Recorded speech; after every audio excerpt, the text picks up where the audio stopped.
Welcome to Baby Boomer Tales. My name's Jim. Thank you for riding along today. Just get on in this old pickup truck. We're going to go down the old gravel dirt road, about 40 miles an hour is all. Not too fast, that's a fact. Last week the munchies crawled all over my microphone. You could probably hear them giggling in the background. They were making a general mess out of things, knocking the mic around and scratching on it and licking it. Gross, huh? You just can't even imagine these little guys. Well, anyway, so they're being punished today. I've got them in a cardboard box with the lid closed. They kind of like it in there. It's not really punishment, but it keeps them all together. And I told them as soon as we got done with that podcast last week that I was going to do that. One of them said, Jim, no, help, please don't. But the others were giggling and laughing, and one hit the other one on the ear, and the other one did a wet willy to the other one's ear, and, well, you know how it gets when you have munchies running around here.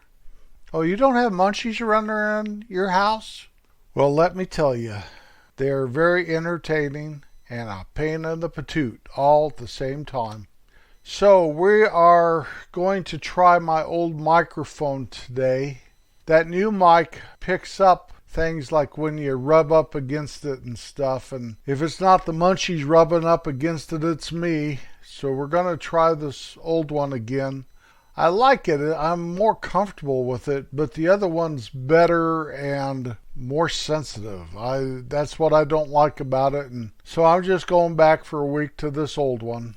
There's an anomaly called a pop, a loud pop, that microphones will get if you speak into it too loud or something once in a while.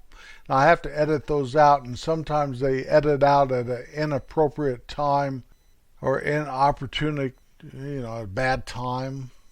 Excuse me for the English language. It's the only one I really know, though, so I have to do with what I've got. So we're using the old microphone today. How about that? I don't even have any munchies I can bounce that off of today. I kind of miss those little critters. On to bigger and better things here. I'm recording this on the 11th of March. I know it's coming out on the 19th of April, and that's because I like to have a few in the bank. I don't have to do any current events, so it's okay. But I want to just bring one thing up. My friend Fred passed away. His son Patrick let me know about it the other day. Fred was well into his 90s, a great guy. I've talked about Fred on several occasions during my podcast here. He was the first person that I remember ever showing me kindness. I was pretty young at the time, and I busted his window in his house, and he showed me a lot of kindness. By taking me into his house, we found my ball, and not running over and telling my parents what a terrible little kid I was for breaking his window. Through the years, Fred and his family lived next door to us and had their business next to my dad's business in town. He was a quality man. I hope someday somebody will look back and say that I showed them kindness somewhere along the way. Maybe remember me with some fondness. Happy trails, Fred.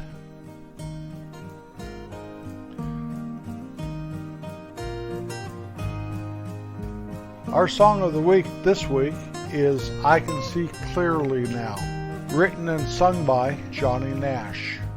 This great song was released in 1972, and it did become number one on the Billboard Hot 100 charts. It was the lead single on the album titled I Can See Clearly Now. It has some kind of a reggae sound, mainly because Bob Marley collaborated with Johnny Nash on this song. This great song was in the movie Cool Runnings. Remember that? I think it was about the Jamaican bobsled team that made the Olympics clear back in the day. Great movie, funny movie, inspiring movie. But the version on that movie was sung by Jimmy Cliff. I can see clearly now, the rain is gone. Have you ever said something to yourself like, I wish life gave you a do-over, or I learned from my mistakes, or that was the best time of my life. If only I could do it again. Something like that, you know what I mean? So I named this episode, If I Got to Do Some Things Over Again. Let's try this out, see how it comes out here. Let's explore some of mine. Playing football and baseball in the park. The park in the town I was raised in, that little town, the north central Colorado mountains, west side of the Continental Divide, 8,000 feet above sea level, that town there.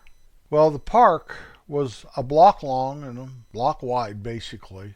And then across the street to the east was the school and the school playground and the baseball field. So that was all basically I considered park. The baseball field, we'd play in the summer all day, every day. If there are 5 of us or if there's 25 of us, we'd play. We also had a little league team that we had practices and games on right there in that diamond. The football field was across the street to the west, and it was just right next door to the old high school. Today it's a grade school, but I do believe they used it as a practice field back when the high school was there, back in the early days, possibly before they had the football field right behind the high school. I know I used to go to some games down over the hill back of the Motor Lodge. I don't even remember if the Motor Lodge was there, the El Monte. And that must have been before they built the field and possibly before the park was there. I'm not sure. I can't remember my earliest memory of the park and playing football there. I was probably about 8. So who knows what happened before that. Polhemus Park, that's what it was called. Playing with John and Dave, Pat, Chris, his brother Rick. There's so many of us that played there all the time. We probably ranged in age about a 6-year difference between all of us. So there were some older kids and there were some younger kids, you know what I mean? And we played tackle football and it was fun. If only I could do that again. That's the most memorable football experience I have. Now, some of the games when I was on the high school team are very memorable, but I don't remember many practices fondly. I don't remember them with wonderful memories. I just remember the games. I remember some of the practices with dread and, oh my goodness gracious. A few other practices where we played pass touch after we won a game, the following practice, those were okay. But those memories of me being a kid playing football in the park seem to never escape me. Some of the things I'm not really proud of. Taking off when I was from 17 till I grew up, which was about, later. Taking off hitchhiking, traveling the United States and not letting my parents or family or anyone know where I was or if I was dead or alive. I was a very selfish individual, apparently, looking back, putting my family through that. How terrible. That was terrible of me. That was some of the most selfish things I've ever done in my life. Looking at this list now, it looks like I have more things that I did wrong than I did right.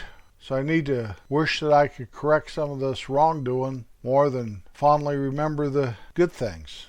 A big part of this and all these mistakes and all these opportunities for regret is what shaped me and made me who I am and how my life is today. That's based on some of those bad decisions. So I really don't regret doing some of this stuff. If I had to do it over, I would do it differently. Most definitely. But let's go back to a fond memory. Cruising up and down Main Street in my car from the time I was 16, especially at night, listening to KOMA, but even during the day, waving at people I knew, seeing who was coming out of the stores, what was going on, up and down Main Street. What a cherished memory. I can't do that anymore. The little town I live close to, I live 3.5 miles close to a town, it has brick Main Street. If you've ever driven up and down a brick Main Street, you know what I'm talking about. It's not a smooth ride. They do it for nostalgia, I'm sure, to remind you of where they came from back in the day. But I like that blacktop myself. A thing that I wish I would have done differently, when I worked at the trading post, and I left Jay just almost like that to go into competition against him. And my intent was not to go into competition, but to fill a void. But that's not the reason I did it. I wanted to be my own boss. Now, I don't know where this would have taken me if I would have stayed with Jay. But I think there might have been a good chance that someday I would have owned a trading post. And I could have honored the man better than I did. I try to honor him a little anymore, because that was far and away the best place and the best work experience I ever had in my life. Those 7 or 8 years I worked there. I learned so much about business, and I loved going to work, and I loved what I did more than anything else I ever did in my life as far as work goes. Well, the trading post is no longer there, as my store was only there a few years. My store was. But it's funny how life deals you things that change your perspective on things. And I never would have moved to Kansas and had the life I had here now if I would have stayed with Jay at that store. Shoulda, woulda, coulda. Another thing that I wish I had a do-over on is when my dad ended up in the hospital with a bleeding ulcer the second time. I should have packed up and went to Colorado to been with him right then. I was busy with my job here in Kansas City, and I had to make a living for my family and stuff. But he ended up passing away in that hospital unexpectedly. I did have the opportunity to talk to him one last time the day he passed away, and he was in a good mood, and I had a good conversation with him. Second one, I shoulda, woulda, coulda. When my mom was dying, my brother Don and I went out to western Colorado to say goodbye. Something told me at the time I should stay with her and ride it out with her until she finished her journey. And yet I had to get back, and Don was waiting for me. He left the room just a little bit before I did, and I should have stayed. I know it had been several days. What's old Sinatra saying, regrets I've had a few, but then again, too few to mention. At least I got to go and see her and say goodbye. Another one. I shouldn't have treated my daughters exactly the same as they were growing up. If one got a pair of shoes, they both got a pair of shoes. If I said yes to one, I had to say yes to both. If I said no to one, neither one of them got to experience whatever it was. Almost, if one got in trouble, they both got in trouble. I had to learn through experience that they are individuals, and the biggest disservice I think I gave them was trying to raise both of them exactly the same. They were not even close to exactly the same. So I apologize, Aaron and Allie. I did my best with what I had at the time. I should have courted Kim, the girl I married. We shouldn't have shacked up. We shouldn't have lived together. I should have courted her and showed her she was special. Now, we live in grace. I know that. I know that for a fact. I live in grace. Because 45 years later, 46 years later, counting, we went out for 6 months. We lived together for 6 months. And we've been married for over 45 years. It is the grace of God and a lot of hard work, and her being able to forgive me for all my stupid stuff I've done and drug her through on those years. But if you ask for my advice, I say take her flowers, show her that she's important, ask her dad for her hand in marriage, do it right. Just my advice, whatever that's worth. Most of my advice comes from my experiences, though. And I'm not out here to tell you what to do and what not to do. I'm just telling you my experience.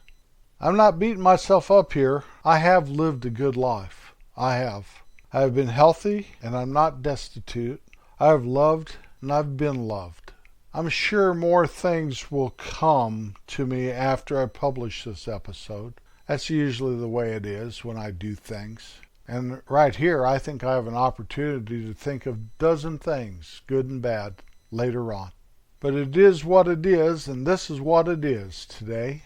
I'm just trying to show you my heart. I'm trying to release some of the stuff that I've carried around for so many years. I look back at my life, and I wish I was kind when I wasn't. And I smile when I remember when I was kind to someone or something when they needed it. Overall, it's been a good ride. I guess I wouldn't change it for anything. Always be kind. You never know when someone needs it. Well, I'll be back next Wednesday. I know I will, but it's not guaranteed. We never know what tomorrow will bring. So smile and laugh, and don't carry those regrets around. Just lay them aside and leave them be. Peace out.